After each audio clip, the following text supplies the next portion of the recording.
Okay, ladies and gentlemen, tonight, witness the one and only voice of the Philippines, Mitoy!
Paano kung wala ka na?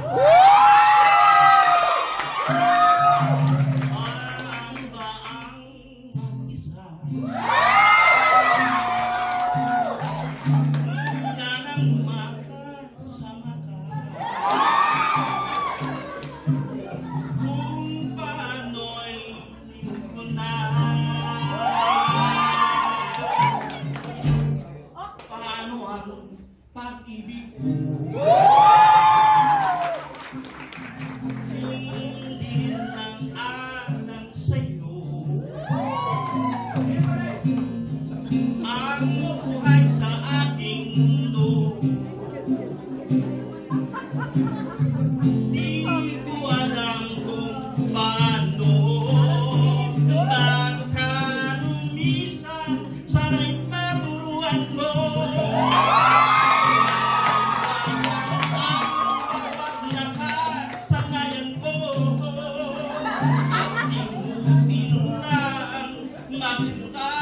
Lagi sa'yo, paano ba ito? May daming bagay na hindi ko na alam. Tulad ang lumuha at sa'yo ay magdamdam. Nangiwalang labis mo akong mahal. Laman ang bawat kong dasal. Paano aking mahal? Paano ba mahal?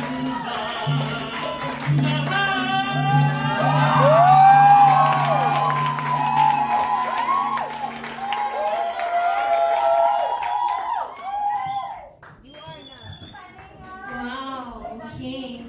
The voice of the Philippines. Magandang gabi sa iyo, Mitoy.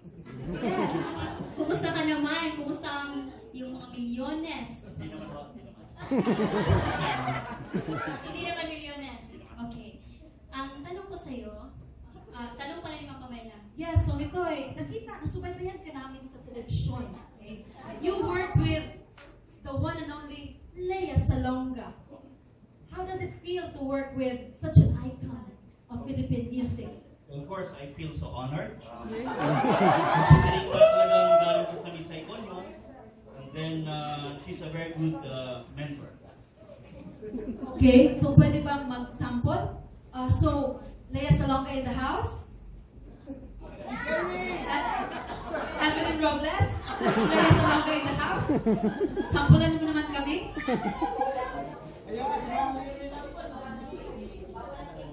Bawal ang Evelyn? Okay, Ma'am Evelyn. Okay, so Mitoy, just imagine na si Lea Salonga yung naka-duet. Siya si Lea? Mas kinagabi natin.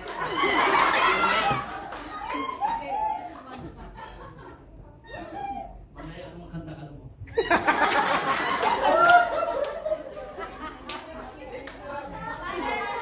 Journey!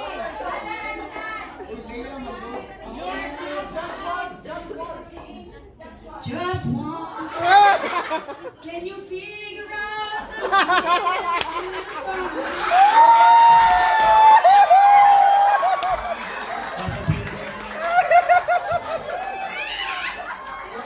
Mag-aaring na ako yung bilhin. So, tapatan mo naman si Leia. Go. How do you keep the music playing? How do you make it Okay, Mitoy, ano? Kung meron kang isang kanta para dun sa mga nagsasabi na matanda ka na, hindi ka na daw relevant sa ganitong mga genre ng mga kabataan ngayon. Kung meron kang isang kanta para sa kanila, ano iyon? At kantahin mo. Favorite ko talaga yung kanta ni Michael Bublé, kaya ko kasi nung araw yun. Yung The Way You Look Tonight.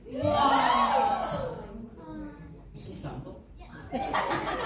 Someday, when I'm awfully alone, when the world is closed, I will feel a glow just thinking of you and the way you look tonight.